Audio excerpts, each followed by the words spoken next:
Hi, welcome back. In this video, we are going to be doing an example of inference of paired means. We're going to be looking at checking assumptions in this problem.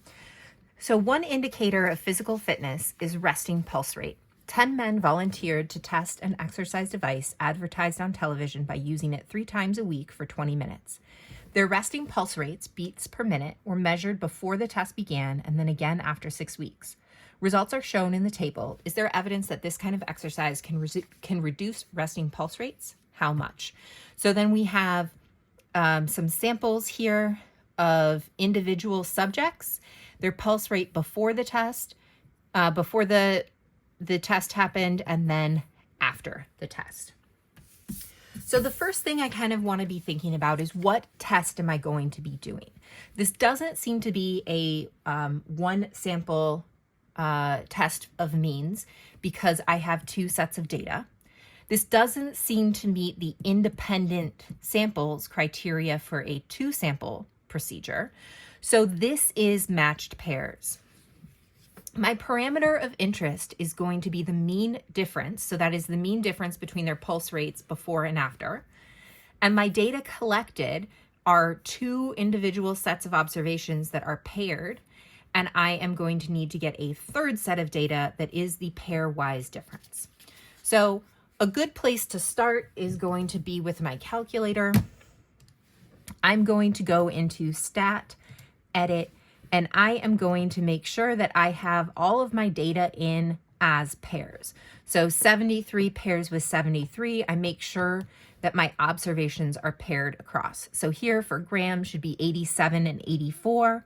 And I look down and I see 87 paired with 84. So my data is in and I'm ready to do an analysis with my calculator. But now I want to go through checking my assumptions to make sure everything is good. So when I'm looking at the first assumption and condition I need to satisfy, this is paired data. And we want to be thinking about, how is this data paired? And this data, my data is paired by individual,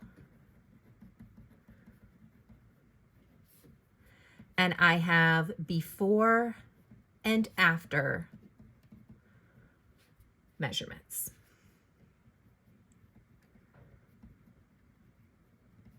So my 2 data sets are not individual. I have 2 observations for Alan, 2 for Brandon, and so on. So for my independence, it seems reasonable that the individuals are independent of each other.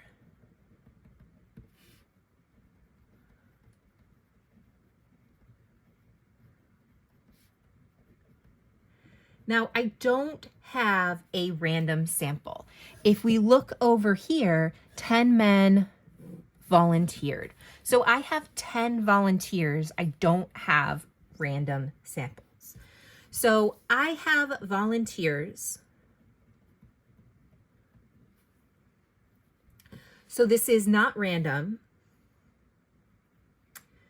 but I hope that the differences are representative of my population of interest. And my population of interest is pretty much all men.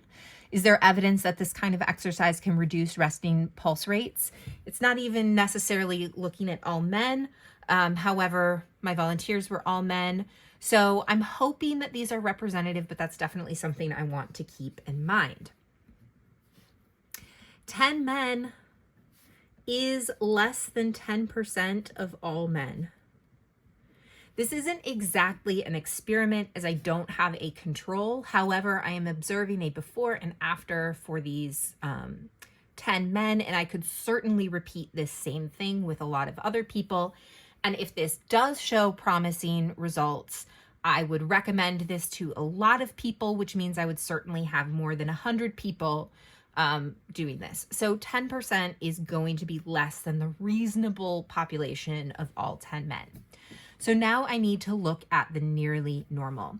And this is, I need to look at nearly normal for differences.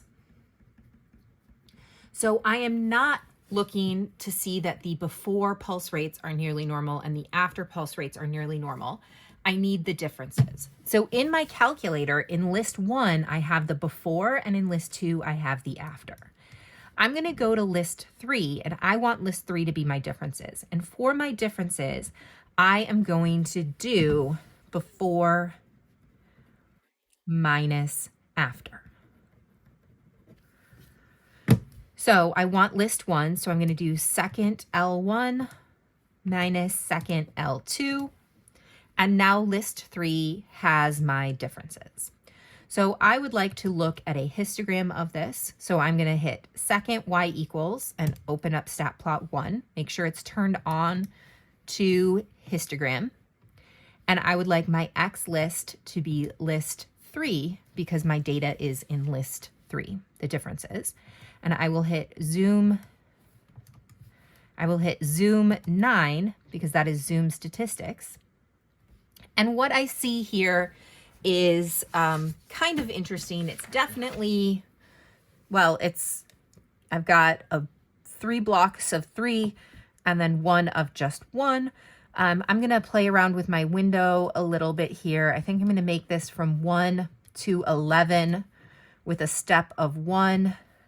And let's make this 6. And so now if I look at this, I seem to have an outlier over here. So that's something that I'm going to want to keep in mind.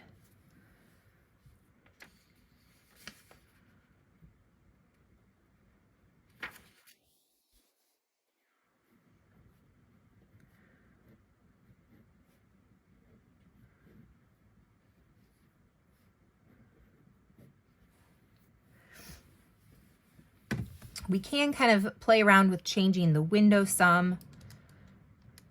Sometimes changing the window can make things look different. But we definitely have this one outlier. So we seem to be approximately mound shaped with one outlier. So I'm going to want to keep that one outlier in mind as I go through my process. I may need to do an analysis more than one way to see what happens with that outlier. But based on what I have, I am going to proceed with inference.